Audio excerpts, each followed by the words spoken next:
He lurks, he looms, he's a dark and timid beast. We both look into the quiet flame cutting through the dark of my room. Like an oasis in the night, the lantern has drawn us both here. My conscience is thirsty, and we have come to drink. The hesitant monster remains perched on the wall, allowing me to approach first. When I kneel to drink, I see a reflection. However, I don't see my face. I see my life. Transfixed on the blue and orange flame, I think how a whale, which is strange to say, and even stranger to write, has become both my freedom and my bondage. Is that too dramatic? Maybe. Should I be thankful? The flame gives no answers, but only questions. It's my life, and I'm trying to sort it out. So I decide to etch here in my new scales by lamplight.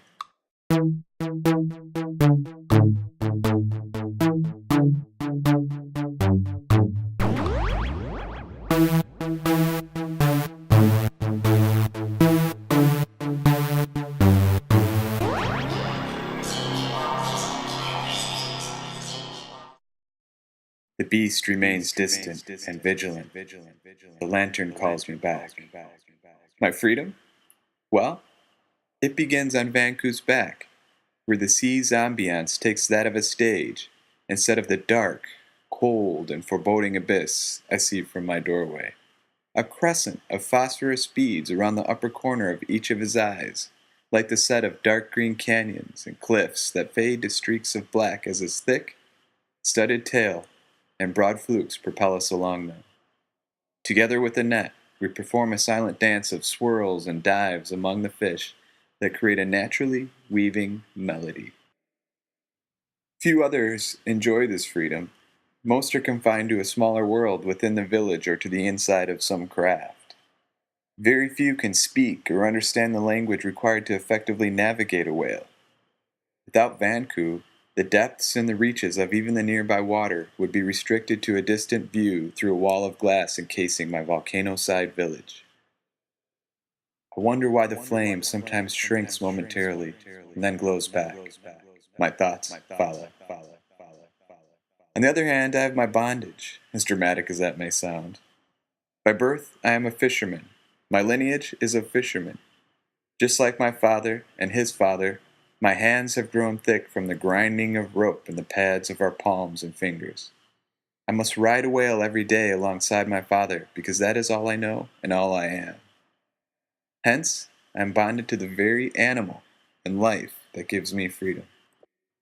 This paradox often constricts my soul, and this morning was no exception. Gliding through the water with one end of the net in my hand, a want of something new and different overtook me. I wanted to break free of my life. I considered releasing the net and following the mountain range until each distant shade of gray showed me its true color. But the reality is, I wouldn't know how to get there and what to do once I arrived. Where would I get air? Where would I sleep? Who would I meet? If it doesn't involve fishing, I wouldn't have the faintest clue. Besides, if I made an attempt to follow my whims, I'm sure my father wouldn't let me get too far. He would somehow blockade me with a nifty net maneuver before I approached the first ridge. Later, I'm sure he would scold me with a clever and biting phrase like, "I'm out here to catch fish, not sons." See, I don't think he would understand. My dad isn't a philosophical man, at least not openly. He is more of a here and now man, and a just do it and get it done man. He works hard every day, returns home to eat some of our catch, and then repairs or improves the nets. Occasionally, he takes a break to teach me to write or train me in our craft. Why work so hard and make what appears to be no progress? I often ask him, but only in my mind. He looks perpetually exhausted, but still has energy to work. I often tell him that he is busy just to be busy. He tells me it all must be done. I still wonder. So, with a father of a certain mind, I am here back at home after another day in the life of a fisherman. As it turns out, though, the remainder of my day took a small twist, but not without these conflicted thoughts weaving into it once again. Evidently, Today was one of the infrequent days when my father decides to give me a lesson instead of working on one of his projects. "Raeto, come in here," he said. In response, I got up and galloped from the living room to the kitchen, where my father was standing at the counter with his back facing me. "What do you need, Dad?" I inquired. As I approached, he turned slightly and exclaimed quickly, "Hold this!" Suddenly, a brown object the size of a baby's head, densely covered in bright orange spikes, as long as my pinky finger, zoomed into my face. I backpedaled mid-gallop and stumbled on a chair behind me. He burst out into laughter. In between outbursts, he told me to sit down at the table and then interrupted himself, exclaiming, "Wait, you already are!" Another bout of laughter ensued. I grinned, amused somewhat by my own fate and folly. I also kept a close eye on the spiky object he held out in front of his body as he continued to laugh. He slowly eased down into a chair and made a few snorting attempts to contain his laughter.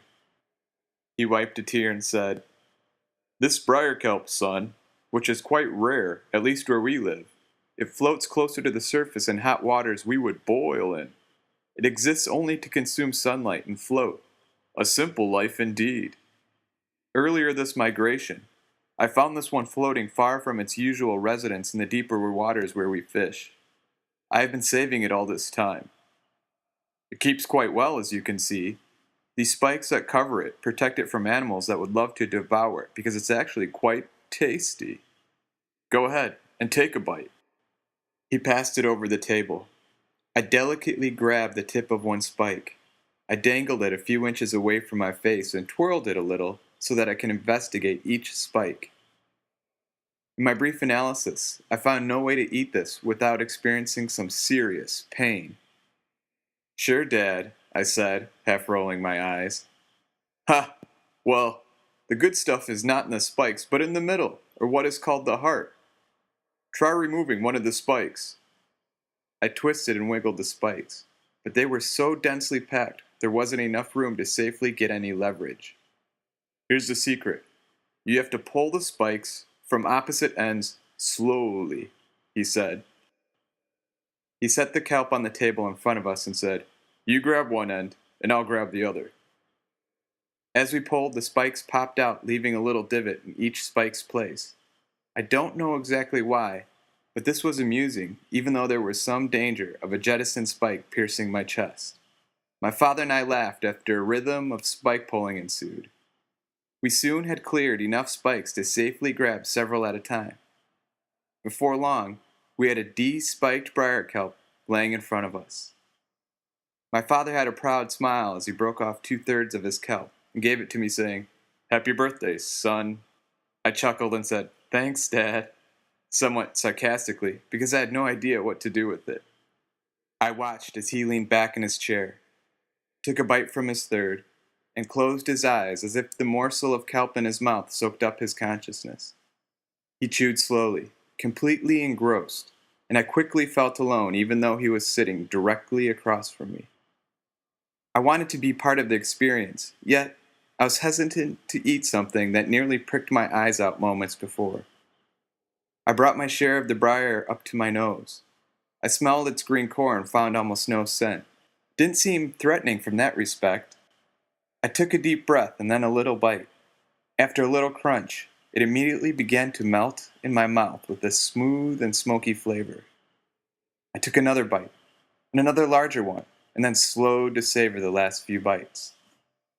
The wonderful flavors seemed to evoke the emotions I was feeling earlier in the morning, but in a more spiritual way.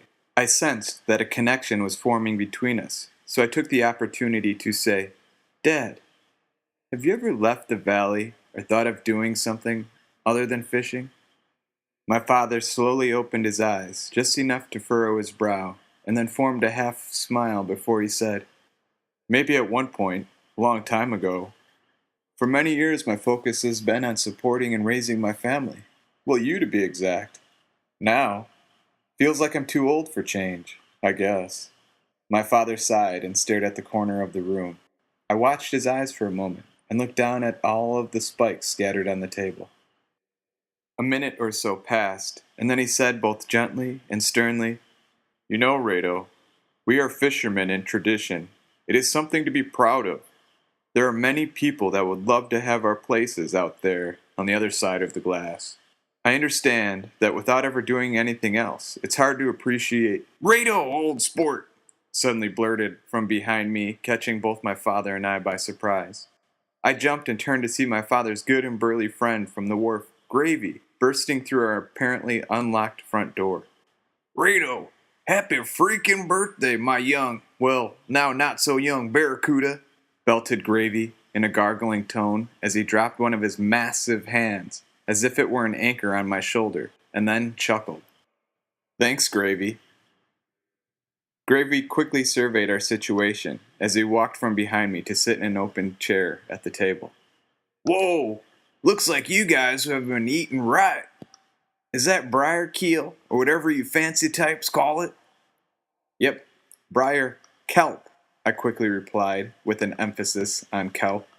You could have traded that for just about anything, he said, as he picked up a few spikes and dropped them one by one back onto the tabletop. Wow, I have never seen one, believe it or not, he exclaimed, as he proudly rubbed his thick belly. But I hear the flavor is a trip. My father grinned, and I mentioned that the taste was incredible. You are one lucky kid. Well, you know what would make you luckier right now? He paused, but not long enough for anyone to reply. A girl, he said, as he reached out and put his hand on the back of my head and rubbed it, tossing some of my hair about. My face grew warm, and my father gave a little chuckle. Because what kind of parties have all guys? You got one, Raeto? No, sir, I said as my face pulsed red some more. What? My gosh! I'm sure we can find you one. What about one of those cute ones who hang over at Bridge Park, whispering and giggling when the sailors return home? Just go and tell them you ate a briar comb, and I'm sure they will all be awestruck. I shrugged my shoulders, looked down, and then twisted a spike using 2 fingers from each hand. For a few seconds, I could picture 3 of the girls from my ridge on a bench, and a few sitting right below on the mountain floor, simultaneously watching and whispering among themselves as people passed through from the bridge to their homes on a ridge. I've caught the eye of 1 or 2 before on my way home, but who knows what they whisper. It's both exciting and painful. I guess I would like to have a girlfriend, but I am different in many ways from all of them, and always will be. So, I usually just steady my eye back on course and head straight home. Geez, Raeto, you are a good kid, believe me or not. You are going to have a sweet little thing before you know it. You wait and see. Like one of those lava eels. They always pop up when you least expect it, bite you in the butt, and paralyze you with their mind-numbing venom. Is that a good thing? I said. I honestly wasn't sure. Ha! My father blurted, and decided it was time to change the subject by saying, So, Gravy, before you barged into our fine celebration, Raeto was asking me if I ever thought about taking a profession besides fishing or journeying away from the village. My dad looked at Gravy in the eye and asked what he thought, followed by a nod, which I guess must be some father code I've yet to decipher. Oh, I see. A natural question for a sharp little cuda like you. Maybe you have an adventurous side, and maybe you get that from your father. Or maybe you don't. He winked at my father. I continued to listen and observe this whale of a man. There's no doubt in my mind that a fisherman has the best job. Not even the village leader is able to leave our glass cage without charting a ship which he can't even navigate. See, Raeto, you and your father are a talented and fortunate few. He sat there and nodded a few slow nods, leaving us to ponder momentarily. His nods soon picked up pace, and he began to rap on the table with his fingers, seeming to symbolize the thought process beating and progressing in his head. After one final and heavy beat, he said, Well, if you're looking for something a little bit different, I know a captain of a mining wheel that could probably use a young sailor like you. Of course, you'd have to be away from your father for a few months at a time, But you would always return home for a couple of months with some coins in your pocket. You'd be able to see some more of the sea for better or worse. Plus, truth be told, your dad's not going to be able to fish with you forever. Maybe it's time for something new, you know? He looked at me and then back at my father, who had a surprised look which quickly disappeared as he furrowed his brow, but not in an entirely disapproving way. Meanwhile, my view and focus on my father and gravy at the table started to shift away from the scene and into my thoughts of the cold sea. I'd never considered doing any such thing until that point. Maybe it's because I never really think about these mining ships. Of course, I see them, which comprise a huge whale and compartment for men on top, regularly leaving the lower wharf to fade slowly into the green of the valleys. But they've always been a fixture of the sea, which I've had no interaction. So, I sat there, trying to envision the men inside the compartment, and the whales dragging big shovels preceding trails of sandy clouds formed as they scrape across the sandy bottom. Could I see myself there? I honestly didn't know. Well, Raeto, old sport, it's something to think about, said Gravy, while the kitchen glowed back into the forefront of my mind. I really didn't know what to say, and with my father present, I would be hesitant to say anything anyway. I don't think Captain Greentide leaves for a few weeks yet. If you are interested, I can always mention it to him when he comes to register at our wharf. Subconsciously, I started to get a little excited with the possibility of doing something new. So I smiled and said, "Sounds good to me." You know, I'm not usually one to leave a party early, even if it is all gents. But I have some little crabs I need to get to bed. Raeto, you have a good one. And don't let those girls bite you too hard when they find out about your briar. We both stood up, and I shook one of his hands, which felt like it was connected to the end of a whale tail. Lokon? He looked at my father and nodded his goodbye. We followed him over to the door. As Gravy was halfway out the door, my father half yelled, "Gravy!" He turned, and my father continued, "How did you know the door was unlocked when you barreled in here?" "I don't know. I got lucky, I guess," said Gravy as he chugged off down the path. My father and I had a good laugh envisioning what would have happened if Gravy had tried to burst through a locked door. With a big smile, he said, "Hope you had a good birthday." I thought it was the simplest and best birthday I ever had. I wrapped my arms around him to give him a warm squeeze. I did. Thanks, Dad. See, I love my dad, and now briar kelp hearts too. I return to the flame, but it and the uneasy beast must go. For now, for now, for now.